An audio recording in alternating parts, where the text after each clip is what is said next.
rationalizing the denominator.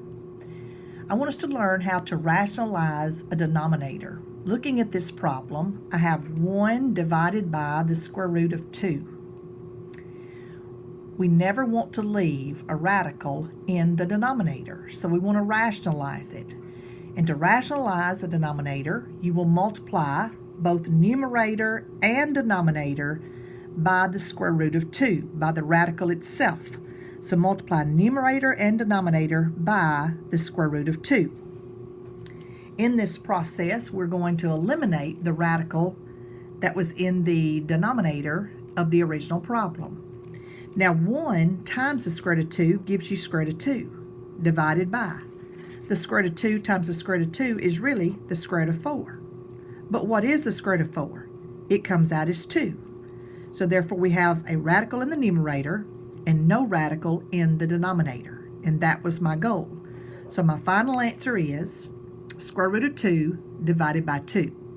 Never leave a radical in the denominator. It's okay to leave it in the numerator, but don't leave it in the denominator.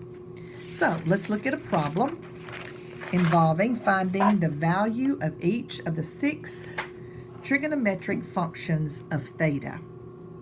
Here I have a right triangle. I know side A is 1, side C is 3, but I'm missing side B, which is a leg. So let's use the Pythagorean theorem to find the missing side. So I have A squared plus B squared equals to C squared. A is 1, so that's 1 squared, plus B squared is my unknown, equals to C, which is 3 squared. 1 squared is 1, plus B squared equals 2. 3 squared is 9. Subtract 1 from both sides. I have B squared equals to 8. To go from B squared to B, let's take the square root of both sides. I get B equals to the square root of 8. Now, we need to reduce this radical if we can. Let's recall our perfect squares. I want us to talk about our perfect squares. The square root of 1 is 1. The square root of 4 is 2. The square root of 9 is 3. The square root of 16 is 4. The square root of 25 is 5. And the square root of 36 is 6. And this list goes on and on and on.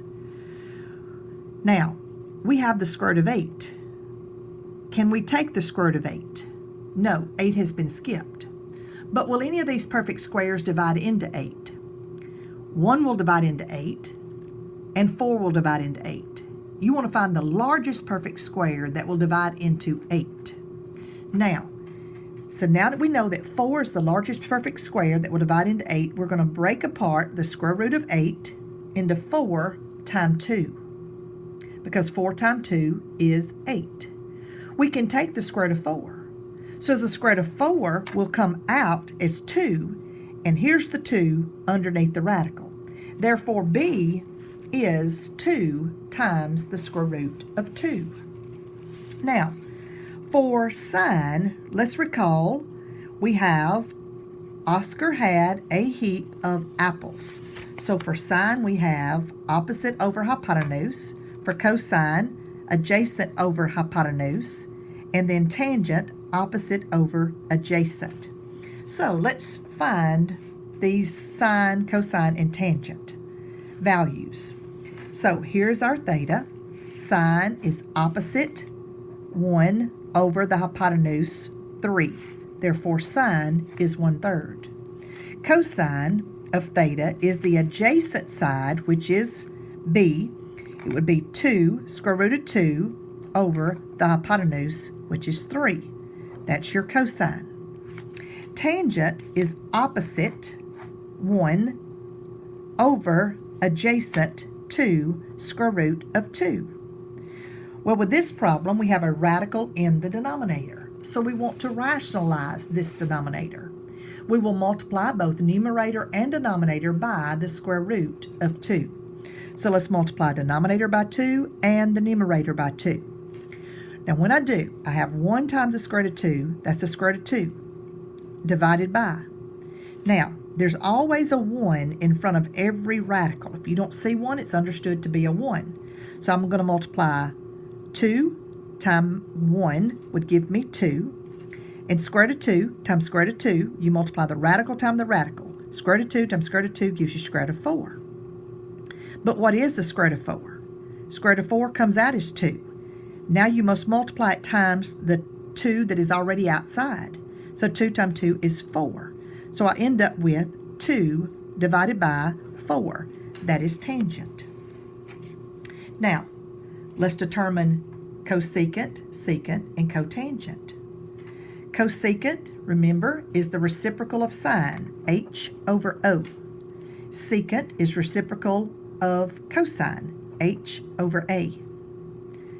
And cotangent is the reciprocal of o of tangent, which is o over a, so that would be a over o. So let's go back and find all three of these. Cosecant, the hypotenuse is 3 over the opposite of theta is 1, which is 3. It's the reciprocal of 1/3. I could have just flipped that as well. Secant, the hypotenuse, which is 3, over adjacent 2 square root of 2. Now, what we must do is rationalize this denominator. You can't leave me the radical in the denominator, so multiply numerator denominator by the square root of 2.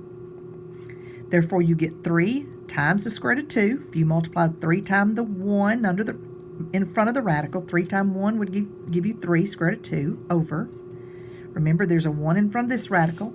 You're saying 2 times 1 is 2. Square root of 2 times square root of 2 gives you square root of 4.